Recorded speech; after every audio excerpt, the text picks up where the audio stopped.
Domination down at DKR. The deputy is back in action, and Billy Napier, well, just get comfortable through 2025. Welcome on into the SEC Unfiltered postgame show. He's Dave Shumate. I'm Cole Thompson, breaking down everything we saw in Austin as Texas advances with a 49-17 victory over Florida. Real quickly, make sure that you hit that subscribe button and the ring notification down below. That way you don't miss a single episode of SEC Unfiltered. We got postgame reaction shows, Sunday Fun Day, Dave's Talk Ball, Monday Morning Power Hour. We're adding in the new college football playoff reaction show on Tuesdays. So this is your number one source for all things SEC. Make sure that you hit that subscribe button. Download the podcast version of the show wherever you get your podcast listening systems. Follow Dave on social media at Mach10 Sports, me at social media at Mr. Cole Thompson, us at social media at SEC Unfiltered, and make sure you check out all of our great work found at SECUnfiltered.com.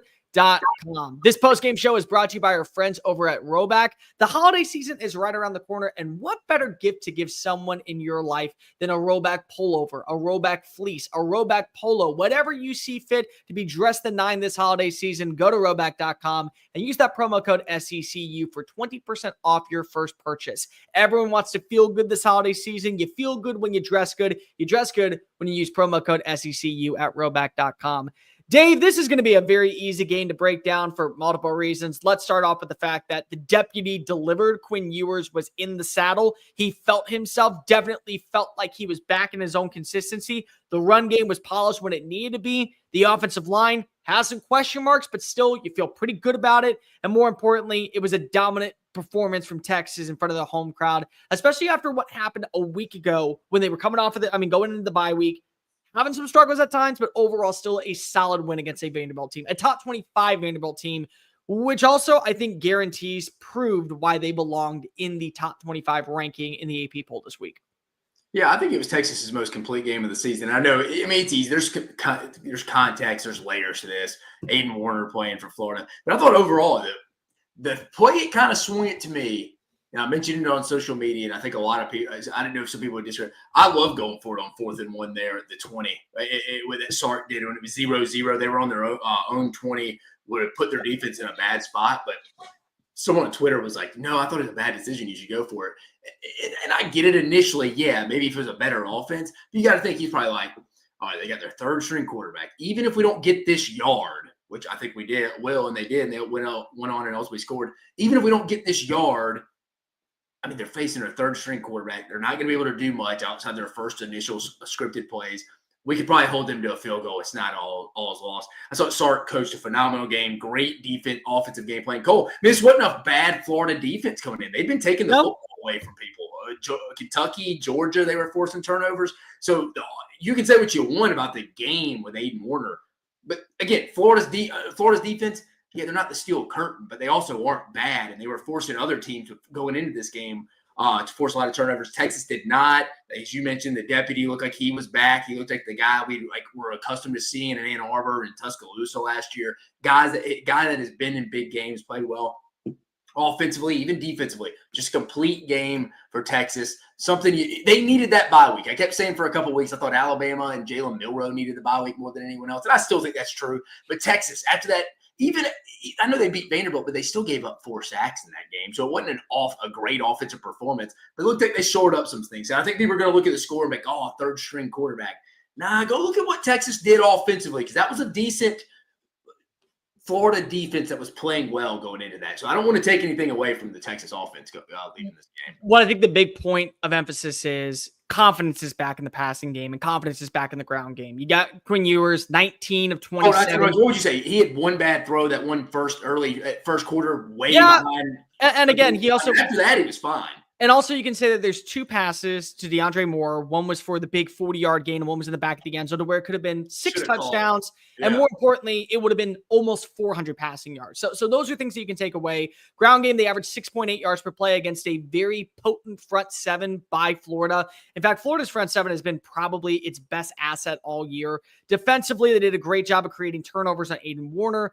I thought this was the most complete performance, but more importantly, what this was, a confidence booster. You go into Arkansas next week now feeling that you can win on all three stages. And even special teams, there were some question marks. The Burt Auburn missed field goal at the beginning of the game, but the fact that you were able to play to your strengths on kickoffs, on punt returns, on punts, you did a good job of mitigating the minor issues. It was an overall dominant performance in a game to where now this is going to carry weight when you face off against Arkansas, when you face off against Texas A&M, when you face off against Kentucky. That's what you want. You want to feel like that there are no faults to your own, to where if you shoot yourself in the foot, you're allowing an opponent that's a lesser tier value hanging around for too close for comfort. And I felt like today was one of those games where 11 a.m. kick, coming off of a bye week, certainly could feel like that with Billy Napier gaining a little bit of the momentum, especially after that performance last week in Jacksonville. This could have been a very close game in the first half. They made sure they said, nope, we are a different Texas team. There's a reason why we belong in that conversation for not only a college football playoff berth, but naturally for the number one seed in the SEC. We're going to show it today. Georgia had its struggles. We won't have our struggles. A team like Georgia marched on into Austin. That was a one-time deal. We're back. We're hungry. We're going to continue this pathway throughout the rest of the regular season. Yeah, another complete game for Texas across the board. I thought PK and them, I thought Billy Napier and them had a good – again, Billy's not as bad as a play caller as people think. He draws up some good stuff with misdirection. But, again, you can only go deep into your bag so far with your third-string quarterback. Texas, Pete Kwiatkowski started catching on to that after about a 3 or 4 series. Hey, all right, they're throwing on first down. If it's incomplete, they're for sure running on second down. They're playing it safe, which I get. It's a third-string quarterback. No one's operating that well with their third-string quarterback. And before the folks bring in Cardell Jones, that's an exception to the rule. But I thought a complete game for Texas before we start talking about Florida. Let's continue to just talk about Quinn Ewers at this point. There's going to be people out there that will always be on the fence of Team Arch, Team Quinn. To me, at this point, this was a game to where, once again, you realize what is Quinn Ewers. He's a guy that's going to win at the intermediate part of the field at most, and you get 2 or 3 deep shots per game. You better capitalize. Today was one of those performances where, as much as you want to say that Quinn couldn't get those 20-yard balls downfield, it wasn't his fault. Both those passes to DeAndre Moore, catchable balls. Both of those passes to DeAndre Moore, right in the breadbasket. The only other throw that he had was the one that was the miscue that was nearly intercepted. Besides that, that was it. Besides that, every other play on 15 yards or more downfield, that was the direct type of decisiveness you want to see from number 3. This is the quarterback that you went into this year believing it was the 3rd season. AJ Milwee has taught him everything possible. Steve Sarkisian knows how to work with quarterbacks. And ultimately, I just want to see the consistency of the passing attack. We got that today. We got the consistency of the rush, of the receiving core. Beyond DeAndre Moore, no drop balls. I thought that was really consistent. And more importantly, they found a way to make up for the Jonte Cook loss, who no longer is with the team. The one thing that I can say about a team led by Steve Sarkisian, you don't have to worry about quarterback playing. You don't have to worry about wide receivers. He will find the right talent that will come on in and deliver exceptional performances on Saturdays, regardless of the level of competition they face off against. Yep. Complete game for Texas. I don't have anything else to add with Texas. It's a pretty dominant performance across the board. Let's go ahead and talk about Florida. I mean, what do you say? Because there's so many things that I can go with. Let's start off with the fact that, number one, this means nothing. It does. And the reason I say it means nothing is because Scott Strickland came out with a statement on Tuesday or Wednesday saying that Billy Napier was the head coach. He's going to be back in 2025. We're committed to Billy being the guy. So a performance like this has already unraveled the fan base. I can already imagine Gainesville right now pulling out as much as the Jack Daniels as possible. They're grabbing the bath salts. They're doing everything possible to make sure they forget about today, because it was a dreadful performance. But there are some things I have to say that just will maybe give a little bit of hope, a little bit of optimism. Number one, it was a 3rd-string quarterback. What did you expect in this game against a top 15 defense in their backyard, coming off the bye week when they were fully healthy? What did you honestly expect? You were down one of your star receivers. You were down Montrell Johnson. You were very limited when it came to the run game. It was literally Jacoby Jackson and Jaden Baugh. You had nothing else to work with, and you still averaged 4.8 yards per play. You did everything that you needed to do, and it wasn't good enough because of where Texas is and where you are. And number two, Scott Strickland just wrote himself his death certificate at Florida. He did. And what I mean by that is that they are connected at the hip. If Billy is gone, Scott is gone. So if there's any consolation prize that I can give to Florida fans right now, when Billy Napier is fired next year, because if he is going to be brought back, they're going to give him an opportunity because right now they don't have a school president. When Billy is fired, Scott Strickland is fired. And the next person that is hired as the athletic director or the next school president will be the one making the hire for Florida football. Scott Strickland is not going to be in charge of whoever takes over in 2026. I don't even think Scott hired Billy. To be honest, I think it was a group board of trustees. That's why I don't think they put him on the street this year because of it. But I think I'm with you. I think the new president will come in, will have some pressure to add some new blood from an athletics department standpoint. Because that'll be his third football coach hire, going back to Dan Mullen. And then you don't get three. Which I don't think Billy was his. And I think people in there know that. So, but I think ultimately it's perception's reality. That's what the perception is externally. I think the new president will want to come in and get his new own AD, just like a new AD comes in and inherits a spot. He'll want to hire his own football coach. But no, I mean, this game, I think this is maybe why Florida put the statement out. They probably anticipated this was coming. DJ Lagway wasn't going to play. Like I mentioned, you can only do so much with a third-string quarterback. I think a lot of people are like, where's the creativeness? It's like, dude, nobody can survive with their third-string quarterback now. It's usually a redshirt freshman or freshman who hadn't played a lot.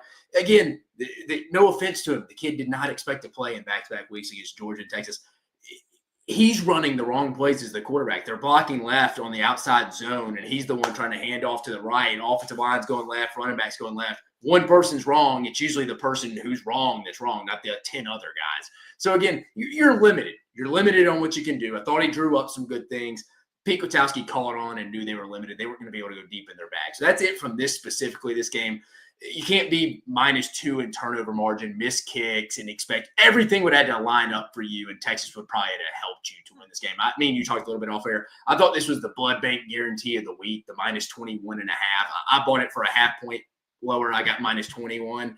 So I felt pretty confident about this one. My probably top one, and then South Carolina beating Vanderbilt's my probably other confident one. But specifically Florida big picture, it's funny, that statement the other day, there's no specific day. It doesn't say for the going into next year. It just says Billy Napier is the head football coach of the Gators. But they had to do that because if you don't and you fire him, all the recruits that potentially No. I'm just saying they never put a date on it. They just said he's the coach of the Gators. It's like, until when? You didn't say at the end. I bring that up because I'm like, what if you go 4-8? What if you lose to Florida State at the end of the year?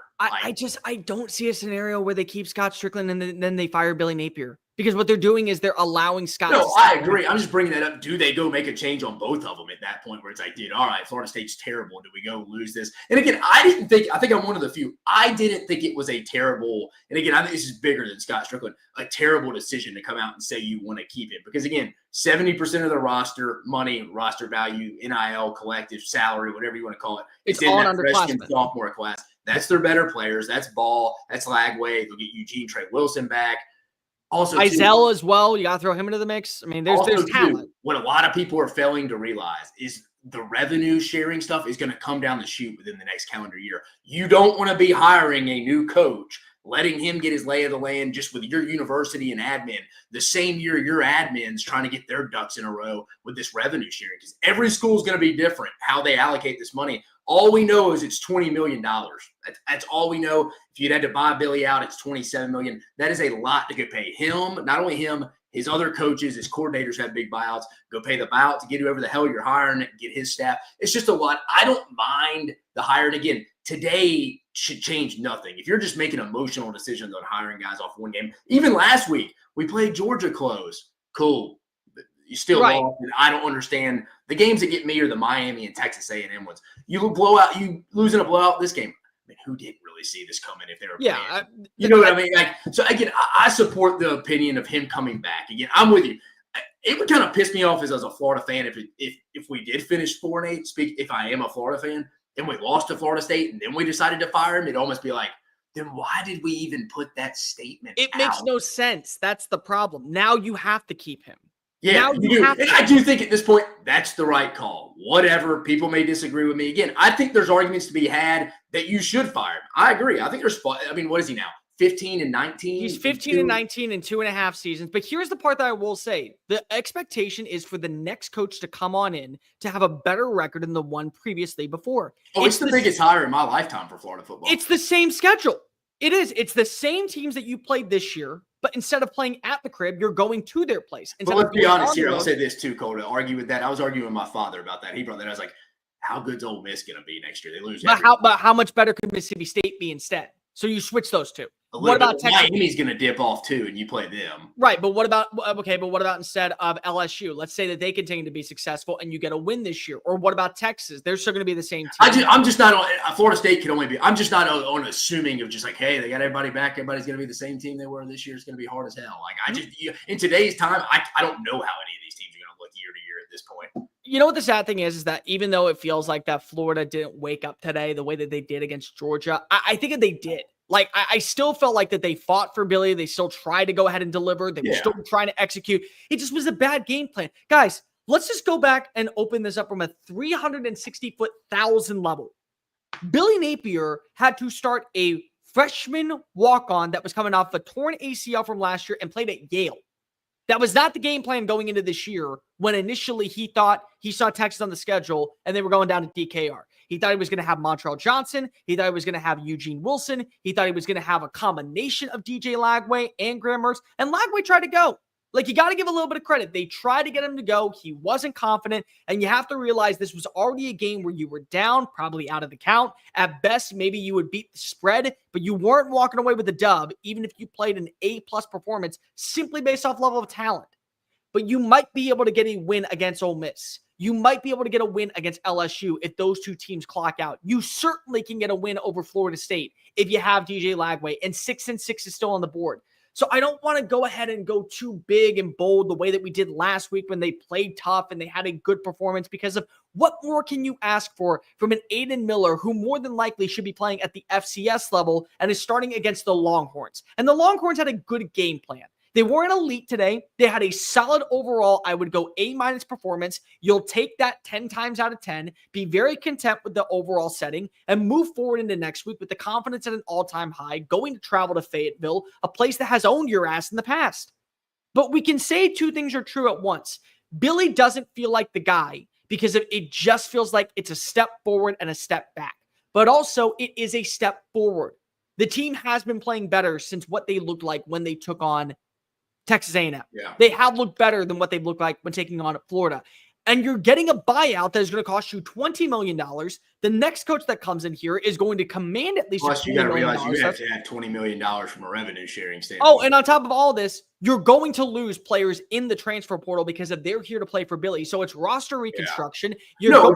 I think if it's a financially mature decision by the athletics department without a president right now. That's where I'm kind of like, all right, I get it. That's kind of a chess, not checkers move financially. And also factoring, I think this is a little bit of it too. If Florida was having like the off the field problems Georgia was hypothetically, I think he's probably going too. Again, it's a scoreboard business, like Jimbo Fisher always said. Right now, also the other thing is that they have the Todd Golden situation to deal with. And that feels a lot that definitely helps. Billy's case, that feels way more important to deal with. You're still going through that. And again, that'll be a multiple off the field issues that Scott Strickland's had somebody that he's hired have. So that'll be an interesting standpoint from that. But no, I think it's a fiscally mature decision, because I do think if you were having off the field shit, like kids weren't going to tutors or disrespecting people, and that was around the athletics department, kind of like, okay, dude, like kids aren't even like being great representatives of our university. Like, this is bad. Like, you're out. And again, like I mentioned, it's a scoreboard business. No one keeps their job because their team has the highest GPA in school history. If you're only winning 5 games every year, it's a scoreboard business. My only question is, with bringing Billy Napier back, what's the number he's got to win next year? It can't just be 6 or 7. No, it's got to be 8. It's got to be significant 8 or 9. I saw someone on a show that I do respect. I'm not going to name their name. He mentioned 10-2. I'm like, shit, dude. If you want this dude to go 10-2 next year, you've already failed this year. You've already failed. Like, that's not fair to put someone in that. But I think 8-4 would be my kind of 8-4. It's a significant improvement. Here's what's fair. You can beat Miami next year if you bring in the right recruits and the transfers. For sure. You can beat Mississippi State. You can beat Kentucky. You can beat Ole Miss. You can probably hold your own against Texas A&M. You can definitely beat Florida A&M. You can win against, is it UCF still on the schedule on the road? No, I don't think they go to UCF till 28-27 or something. Okay, but there's another non-conference game that you throw in there. That's 7 Florida wins. State. Then Florida State, who knows if even Mike Norvell is going to be there at that point next season. But still, those are the games that you got. You can win 7. 7 is logical. And here's the thing that you got to put in. If you are a Florida booster, I know that this is painful to hear, but you're going to have to listen with both ears wide open. Ready? You have to invest. if you're going to stick out your chest and say, we're right alongside Georgia, we're right alongside Texas, we're right alongside LSU, we're right alongside Tennessee, we want to be a premier team in the SEC, prove it.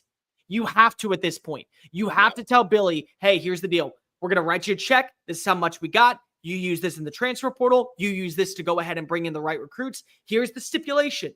You now hire an offensive coordinator. You are no longer calling the plays. You go bring in this person for the staff. You go bring in this person for the staff. And also, there are addendums you have to meet. You have to finish top 50 in scoring. You have to finish top 25 in yards allowed per game.